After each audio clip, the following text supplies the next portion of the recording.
Assalamualaikum warahmatullahi wabarakatuh. Kita lanjutkan ke bagian kedua setelah sebelumnya kita paparkan bagian ke-1 mengenai bagaimana kita menjadi masyarakat yang modern. Yang telah diungkapkan adalah masyarakat modern landasannya adalah nilai-nilai sejarah, kemudian agen perubahan, dan kebersamaan untuk masa depan. Sekarang adalah social justice, yaitu pemahaman tentang martabat manusia, keadilan sosial. Pada umumnya, umat Islam menerjemahkan kata iman hanya untuk orang yang beragama Islam dan menerjemahkan kata kafir untuk non-Islam atau yang tidak beragama Islam. Padahal pada zaman Nabi, orang yang disebut beriman adalah orang yang menyembah hanya pada Allah dari kalangan umat Islam, umat Yahudi, dan umat Nasrani. Quran Surat Al-Baqarah 62, Surat An-Nisa 162, dan Surat Al-Maidah 69. Sedangkan yang disebut kafir adalah umat yang tidak menyembah Allah Subhanahu wa Ta'ala, menyembah Tuhan yang lain. Ini ada di dalam surat Al-Kafirun ayat 1-6. Yakni orang-orang yang percaya pada kekuatan lain. Kemudian ada kesalahpahaman, yang disebut kafir pada surat Al-Kafirun itu bukan orang-orang non-Islam. Bisa dilihat sejarahnya, tapi orang-orang yang penyembah berhala, yaitu kafir Quraisy.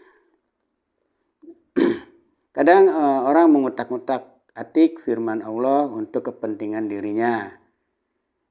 Itu tertulis juga dalam Al-Bayyinah ayat 1-8, yakni orang yang mengetahui tapi memanfaatkan kitab suci untuk kepentingan pribadi, baik dari Yahudi yaitu Taurat maupun dari Nasrani yaitu Injil pada saat itu.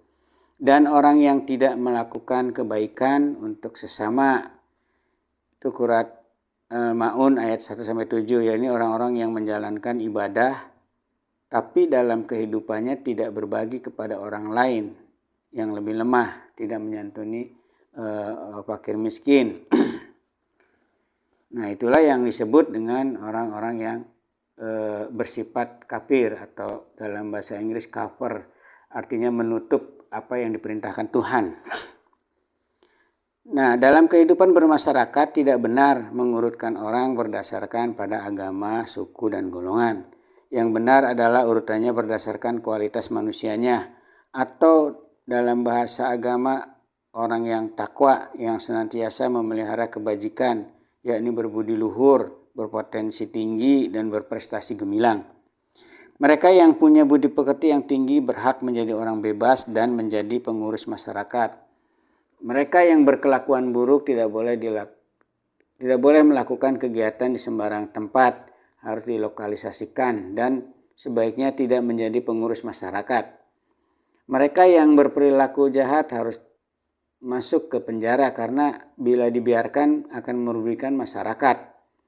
Bila kita tidak melaksanakan keadilan, menempatkan sesuatu pada tempatnya, maka pemimpin masyarakat akan dipegang oleh orang-orang yang berkelakuan buruk atau berkelakuan jahat. Hukum yang digunakan pada zaman jahiliyah adalah mirip hukum rimba.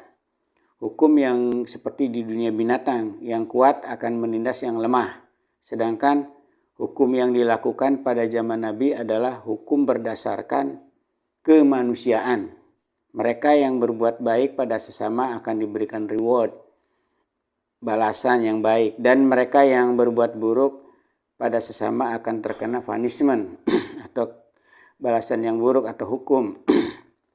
Nabi-nabi termasuk Nabi Muhammad tidak diutus untuk melakukan hukuman bila tidak mengganggu sesama, karena Rasulullah diutus hanya untuk memberi peringatan dan tidak memaksakan kehendak. Quran Surat Yunus 99, Asy-Syura 48, dan Al-Maidah 92. Ayat-ayat tersebut di atas tidak ditaati oleh orang-orang tertentu yang juga mengaku beragama Islam.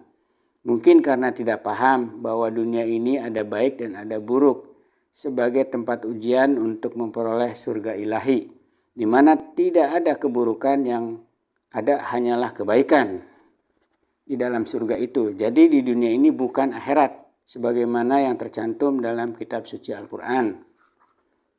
Al-Anbiya 35. Setiap yang bernyawa akan merasakan mati. Kami akan menguji kamu dengan keburukan dan kebaikan sebagai cobaan, dan kamu akan dikembalikan hanya kepada kami. Nah, Nabi Muhammad juga nabi-nabi lain hanya menasihati memberikan jalan terbaik bagi umatnya, tidak memaksakan kehendak agar semua berbuat baik, karena pembalasan atau azab yang setimpal yang diberikan kepada manusia menjadi urusan Allah.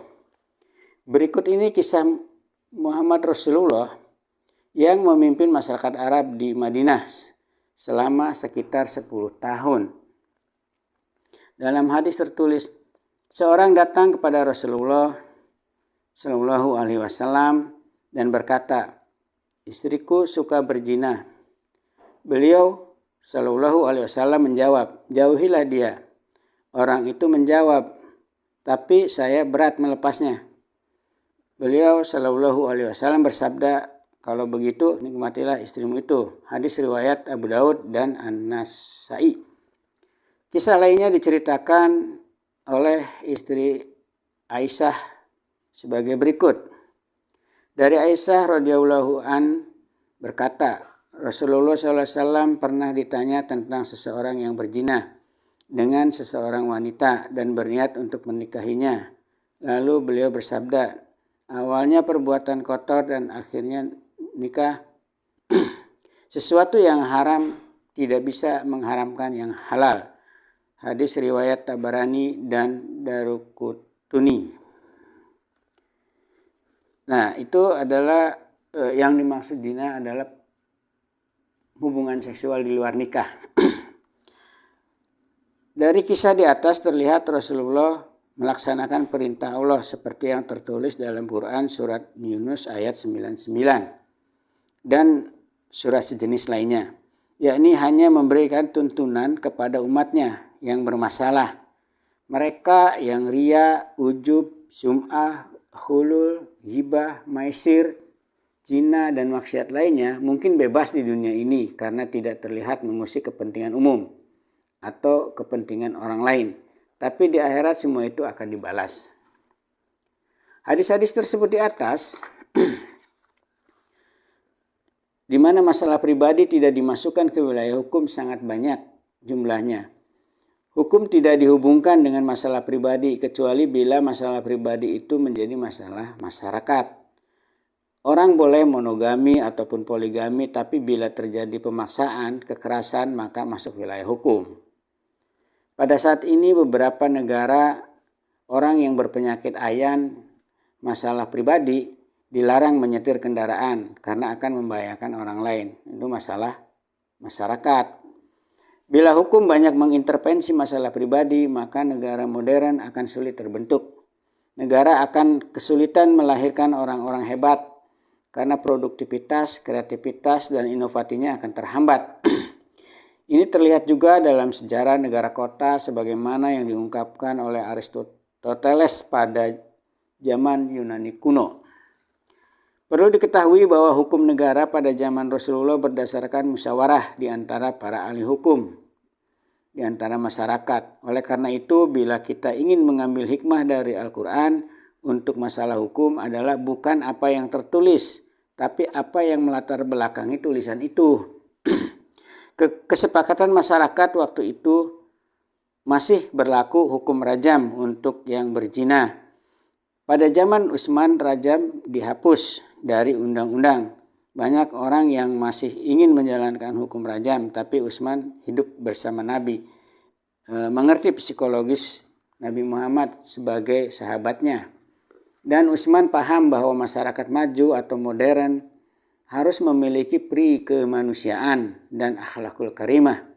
Quran surat Asy-Syura 40, Al-Baqarah 109, Quran surat Al-A'raf 199.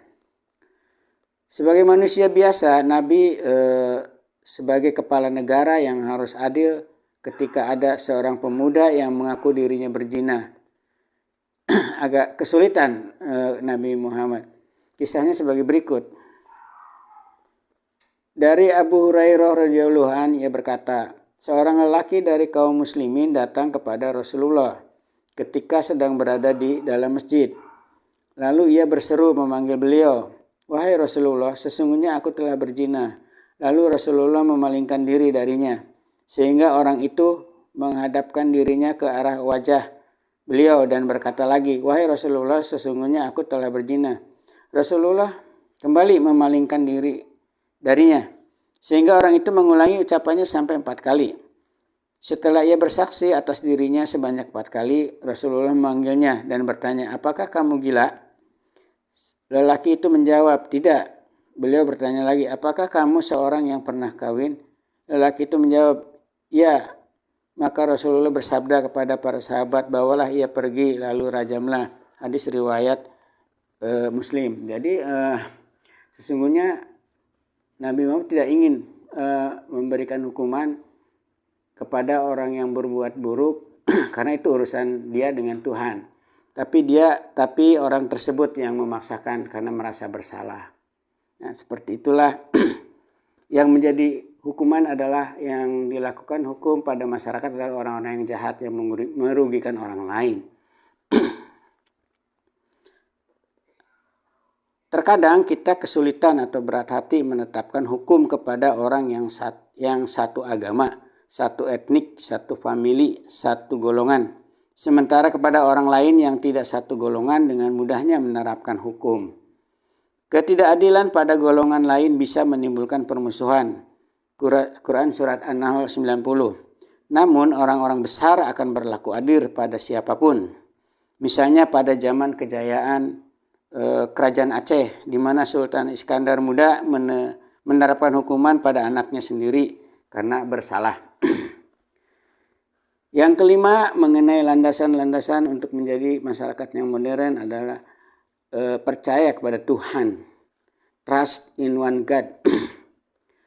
Ketidakpahaman akan keberadaan Allah dan sifat-sifat Allah ini berdampak dalam kehidupan sehari-hari, di mana ada orang yang malamnya beriman tapi siangnya kafir, tidak menuruti perintah Allah.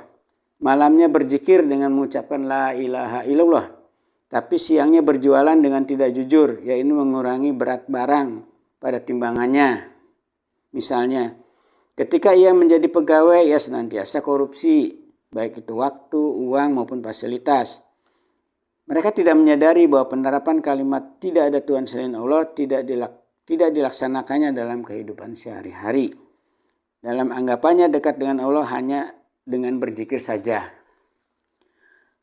Pada masa jahiliyah di kalangan kaum Yahudi, kebanyakan mereka orang-orang yang fasik, mengaku bertuhan pada Yang Maha Esa, tapi sehari-hari tidak melaksanakan ajaran Tuhan dengan baik.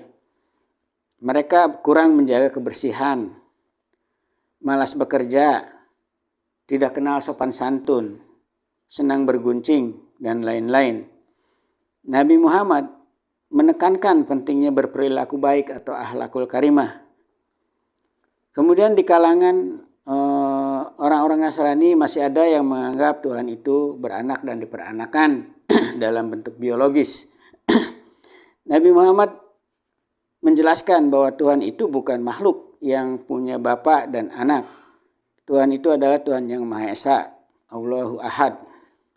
Nah, kaum Yahudi dan Nasrani pada umumnya sudah menyembah Allah, tapi sangat terikat dengan materi, memuji simbol-simbol keagamaan daripada perintah ilahi. Perintah ilahi itu misalnya jujur, berbakti, melayani, disiplin, bertanggung jawab, amanah, dan lain-lain. Simbol-simbol keagamaan itu misalnya pakaian, patung, gambar. Mereka tidak taat salat, puasa, sedekah, tapi jika simbol-simbol dikritik sangat tersinggung. Contoh adalah mengagungkan simbol adalah orang yang disebut mulia bila menggunakan kerudung pada saat itu. Siapapun yang tidak berkerudung dianggap tidak dekat dengan Allah. Mereka lebih mengutamakan benda, pakaian daripada karakter atau hati yang bersih. Nah, pada kehidupan ini ada yang bersifat ritual atau seremoni berisi sumpah, ada yang bersifat spiritual atau praktek di lapangan. Perbedaan ritual dan spiritual adalah ritual berupa aturan pada suatu saat atau semacam serangkaian tindakan atau acara yang ditujukan kepada Tuhan.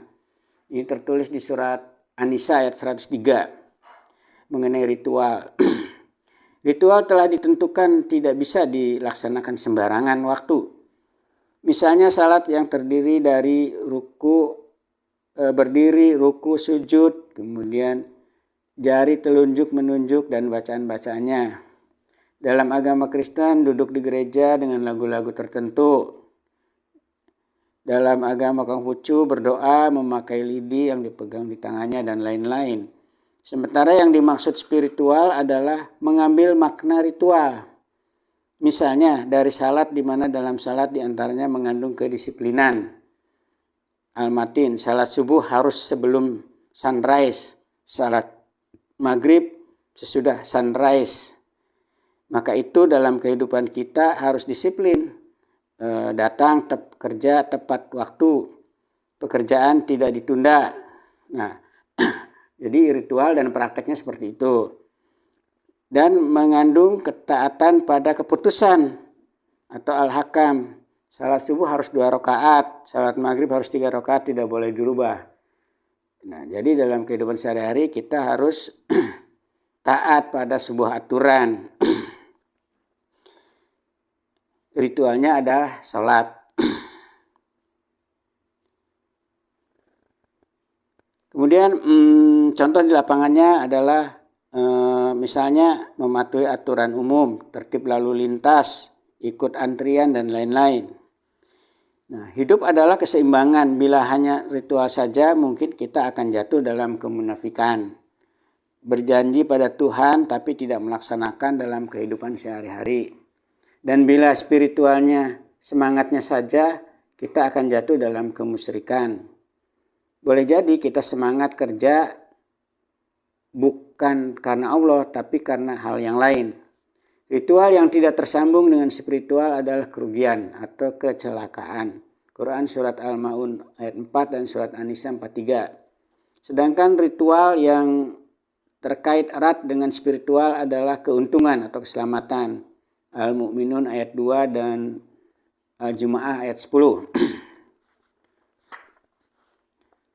Menyembah bukan berarti kita itu bersujud dan di depan kita ada tulisan Allah atau gambar Ka'bah. Menyembah itu melakukan hal-hal yang baik sesuai perintah Allah dalam kehidupan sehari-hari. Quran surat An-Nahl ayat 114. Nah, jadi sering kita sudah menyembah Allah karena kita sudah menghadap tulisan Allah. Nah, padahal itu belum.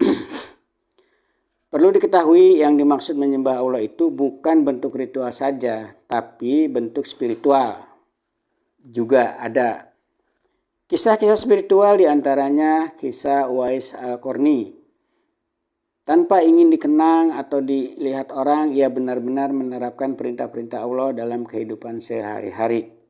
Nabi Muhammad ketika mengingat sosok Uwais Al-Qarni pernah berkata, Tuhan tidak suka pada orang yang banyak bicara. Maksudnya sering mengucapkan kalimat Allah tapi tidak mengamalkannya. Banyak bertanya, yaitu maksudnya senang meminta tapi tidak suka memberi. Dan banyak menghamburkan harta. Maksudnya mengeluarkan uang untuk acara ritual tapi prakteknya tidak ada. Bila seseorang disiplin ritual dan punya spirit atau rajin praktek kebajikan, maka pintu-pintu langit akan terbuka. Doa-doa kita akan dapat menembus langit karena setiap keadaan dan setiap waktu kita selalu dekat dengan Allah Azza wa Jalla, Tuhan yang Maha Perkasa dan yang Maha Agung. Demikian juga untuk sekelompok orang yang berkuasa atau lembaga pemerintahan dalam suatu negara, hendaknya senantiasa meminta taufik atau saran dan hidayah atau arahan. Jadi taufik dan hidayah, saran dan arahan dari Allah agar pintu langit terbuka sehingga membawa virtue, kebaikan buat rakyatnya.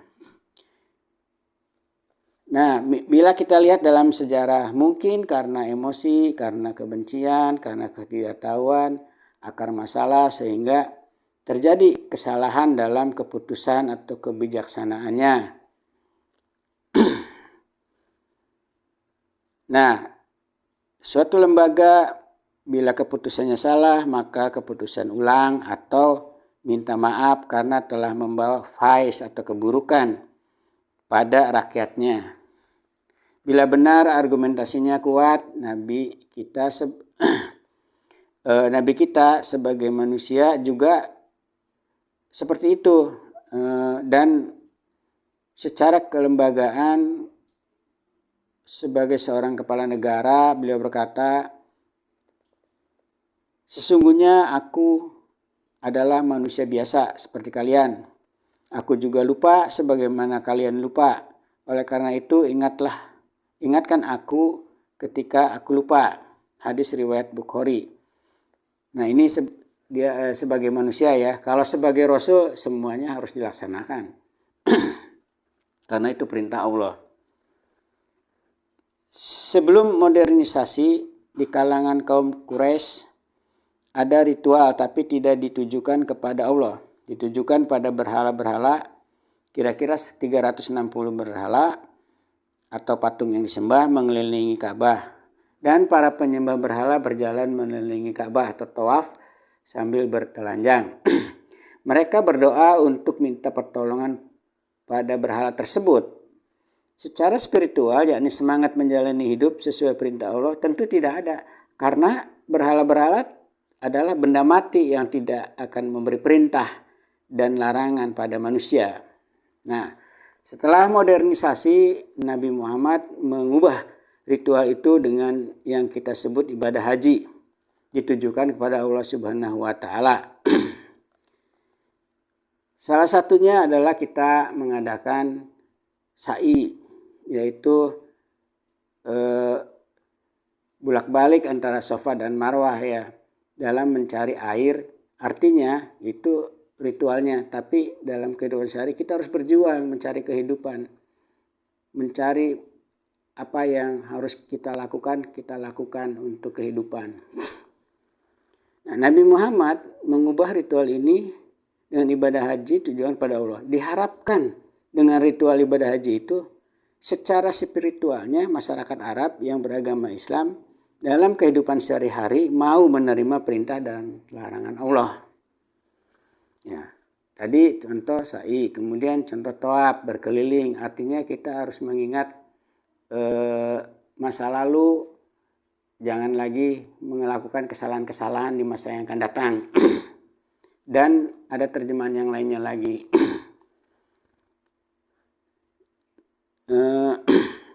Yang terakhir, berikut ini cuplikan pidato terakhir dari seorang pemimpin besar yang membawa bangsa Arab dari masyarakat jahiliyah ke masyarakat modern. Wahai manusia, pada suatu hari kamu akan menghadap Tuhan dan akan mempertanggungjawabkan apa yang telah kamu lakukan. Oleh karena itu, janganlah kamu keluar dari landasan kebenaran setelah aku tiada. Dan tidak ada lagi utusan Tuhan setelah aku. Dan juga tidak ada agama baru. Perhatikan dengan seksama dan pahami kata-kataku yang telah kusampaikan padamu. Aku tinggalkan padamu dua hal agar kamu tidak tersesat dan berpegang teguhlah padanya, yakni firman-firman Tuhan, Al-Quran, dan yang biasa kulakukan, Al-Hadis. Nah, demikianlah bagaimana kita bisa membentuk masyarakat modern agar kita menjadi negara yang maju dan negara yang selamat dunia dan akhirat. Assalamualaikum warahmatullahi wabarakatuh.